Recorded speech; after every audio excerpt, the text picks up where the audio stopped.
Here we have set of examples for finding domain.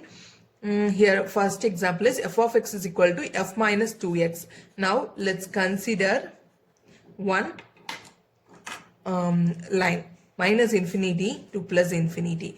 If we apply x value in between, first we have to apply x is equal to 0 means our value is f of x value is 5. If we apply 1 means f minus 2 is equal to 3.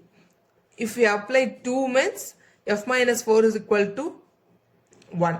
Similarly, if we apply minus 1 means 5 plus 2 is equal to 7. There is one definite value. So we can apply minus infinity to plus infinity anywhere.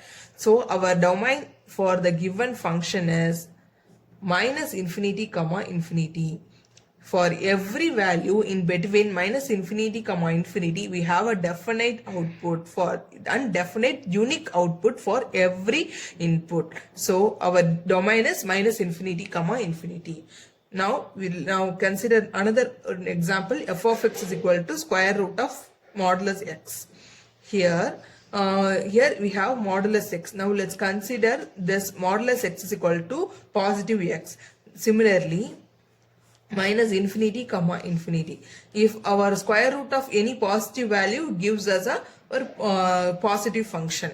So domain value for this function is also minus infinity comma plus infinity. Similarly, now let's consider one more example. F of x is equal to x divided by modulus x. Here we have modulus of x in the denominator of a function.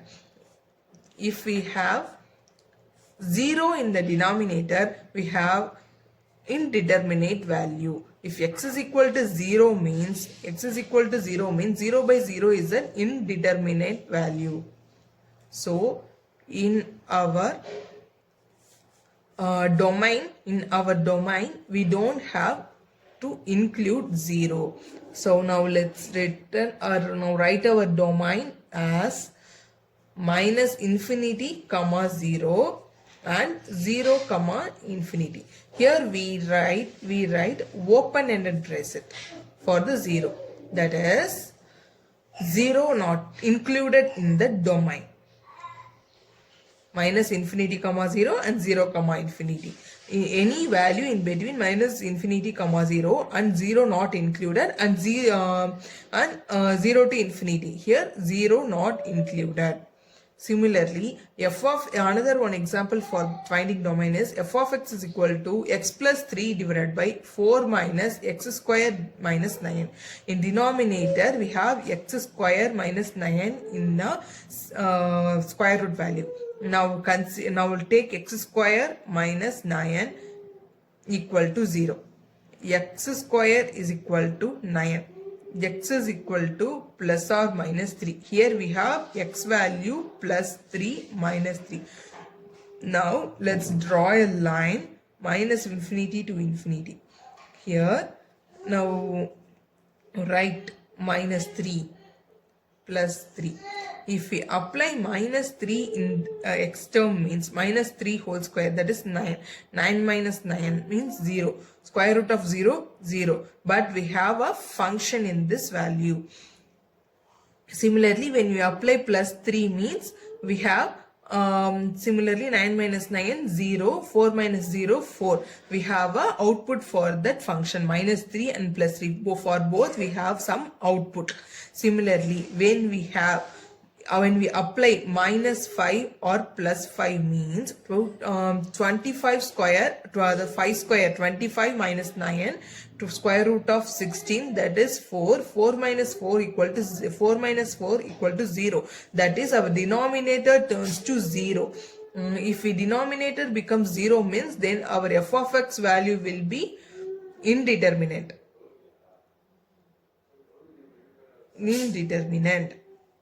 So our x value cannot be minus 5 and plus 5. Now write minus 5 plus 5. Here is our 0. Now we have to write our domain as minus infinity comma minus 5. Here we don't have to include minus 5 and plus 5. Similarly, we have to include minus 3 comma 0,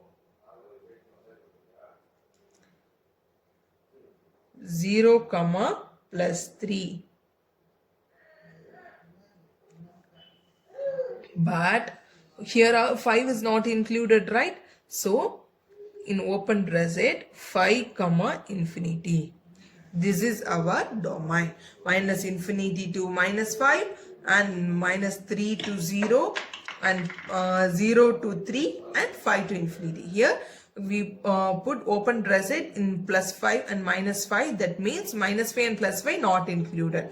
We have to write in close bracket means that value when the included.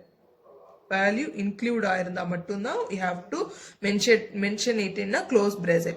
If we mention it in a open bracket means then its value not included. That's it.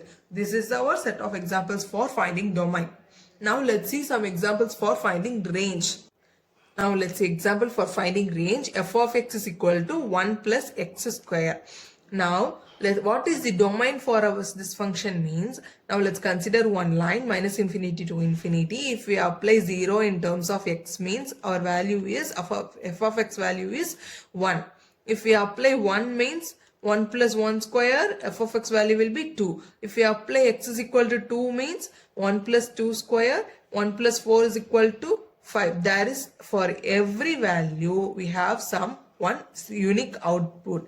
So our domain is minus infinity comma infinity.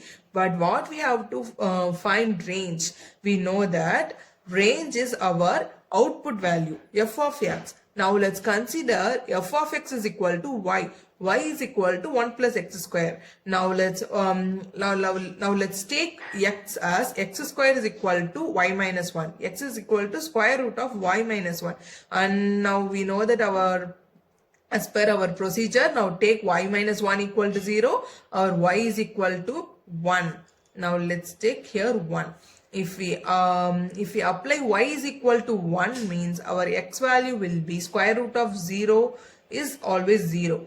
Our x value can be 0. But if our y is equal to something like minus 2, minus 1 or 0 means that is lesser than 0. 0, minus 1, minus 2 means our value is imaginary. That is inside the square root negative value is imaginary. Our x value becomes imaginary. So that is indeterminate. Our value must be greater than 1, not even 0. 0 க்கு கீழ இருக்க கூடாது. Our value will be, our range is greater than 1. That is our range must be 1 comma infinity. 1 comma infinity. This is our range. Let's clear, right? Thank you.